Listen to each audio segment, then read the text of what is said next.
not even need Bowers game for me. Yeah. Ahoy there, Lucy! We're back again for another Thoughts from the Corner, where me and my game night, we sat down, we play a game, and we give you our first impression of it, sometimes maybe second impression. This time it's going to be our first impression, their first impression, of the Zorro dice game, the upcoming Kickstarter from Pull the Pin Games, who have these cool boxes right here.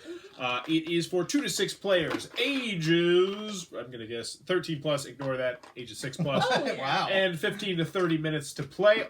We're going to give you our thoughts on it. Also, if you're enjoying what I'm doing, click on that Patreon, throw some love that way. But the Zorro dice game is a very light, simple King of Tokyo-esque dice game. It's got the Yahtzee-esque mechanism where you're going to roll 3 times. And what you're trying to do is accomplish some feats out in the middle of the table, which are going to give you persistent special abilities. And you'll get those cards, you'll get better at rolling, and then eventually you're going to have to face off scoundrels against villains until you face off against the big villain, and then you Zorro off, where you try to get higher numbers than each other.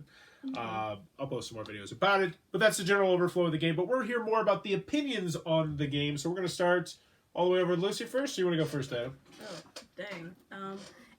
It was a pretty nice, lighthearted game. I will say that if you don't like a lot of like randomness in your game, it is like a dice throwing game, and it's like if you don't roll well, like you're not gonna do well. I mean, there are catch-up mechanics which let you like pair up with people to sort of like use their powers too, but if you have no powers, no one's going to really want to pair up with you because they offer you.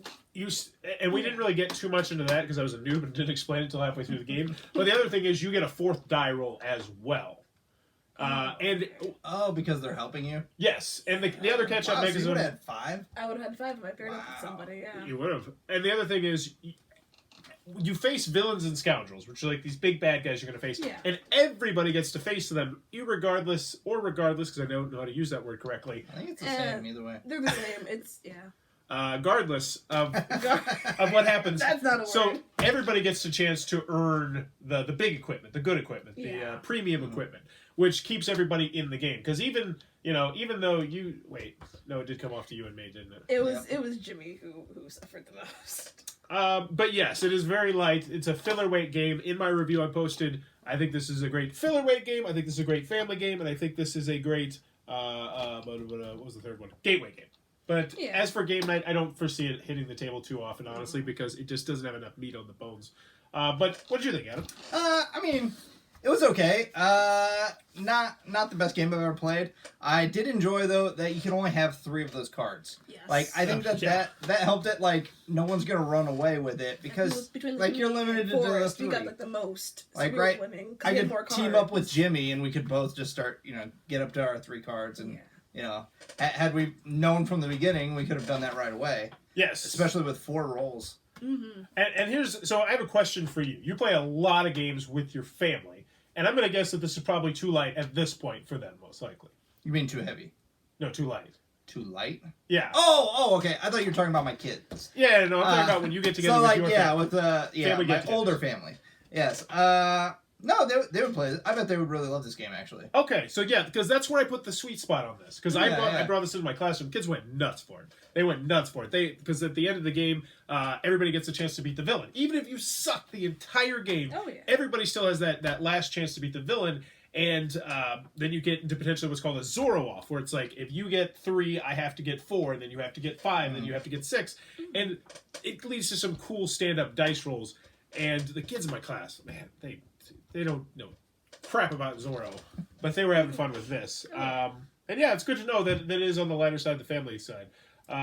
Anything else you have to contribute about the game? I mean, it's not my favorite, but I definitely like the artwork. Like, they didn't skip on anything for like the actual like dice. They were all what's it called? Custom dice. And this is the Kickstarter prototype too, as well. Mm-hmm. We had to use Monopoly pieces. So yeah, I think component wise, the rulebook was well done. The components are good. I like the artwork. Theme doesn't come across. Let's be honest. It could be anything. It could have been a Batman one. Yeah. It could be anything. Batman. It could have been. It could have been. Yeah, it could have been any. For a lot more money. Or it could DC be buying clearly. So there it is, though. Would you want to play it again? Yeah, play it Assuming again. it's not game night. I think that's the big caveat here. And this is also interesting. Lucy, do you play games with your family? Not that often, to be honest. Mainly I'm with like older. Like, I'm the youngest one here usually, and even then it's not. It's because even though it's like a filler weight game, I'd have to compare it to like other filler weight games I'd own, and like between this, like, I'd probably even play, like, Love Letter, probably, if I have that with me, because I can always carry that around. And I would say that dice. I feel like that's almost a little bit heavier or comparable. Yeah. So yeah, and I think that's the big thing. I feel like this game definitely. I think that's my biggest It has downside. a Is like spot. There's more strategy in Love Letter. There's more in this yeah. game. I wish there was some more variety, and especially in the basic equipment. Especially if you do, like, different characters that everybody has, like, a little their own special power. That would be really, That'd be I really would love nice. that. I mean, that's essentially Something to what give them the edge. cards But you have to stuff earn that those you get. cards. Well, make it like a stretch goal, because right now we have the player reference card. Just put on the backside asymmetrical special ability. Boom. If, Yeah. Well, if there's room in the game. I mean, honestly, and then you could just pass out one of these cards to each person at the That's beginning, also true. Just like so that you everybody has start certain out equipment. with one. Yeah, but I kind of like the underdog. Those are the powers. But I played a game of this in my class where I sucked, and the kids were laughing at me. But then you I beat beat those little I beat the kids. final villain, and I got a heroic piece of equipment, and then I ended up winning the Zorro off. So I do like the fact that you can come from behind, like it gives you that shot. So, but I feel like giving a card at the beginning would kind of cheapen that a little bit. But I don't know. Yeah. Either way, I definitely Like, agree. I'd with have to compare this, like, it's a featherweight game, and it has, like, if you love rolling dice, and these dice are beautiful, and, like, yeah, you're gonna like this one, but, like, comparing it to other featherweight games, I'm like, it's not really one I would... And I think that's going to be the most consistent opinion amongst people who like game. Like Lucy, Lucy plays as heavy as it gets. Yeah. So yeah, I agree with that opinion completely. I think definitely more in the family game market. Yep. Yeah. But there you go. That is. If I saw this, like, in, like, Barnes & Nobles, I know, like, a lot of people would definitely, like, start buying it up.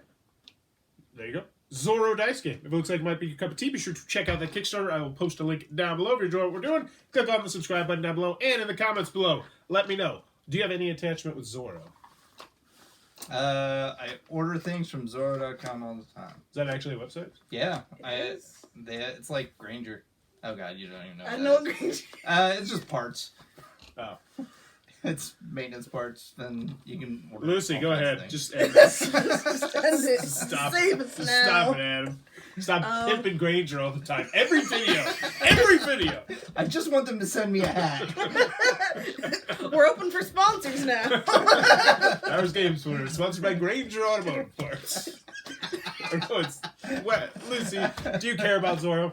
I mean, I think, like, the guy who, like, played Puss in Boots was, like, the live action version. Yeah, he was based off it. Yeah, I don't know. Have you seen the movie? No. Okay. I just So know. I know. So you I know of a enjoyed cat who satires Zorro. No, the actor who played the cat was also part of the live action.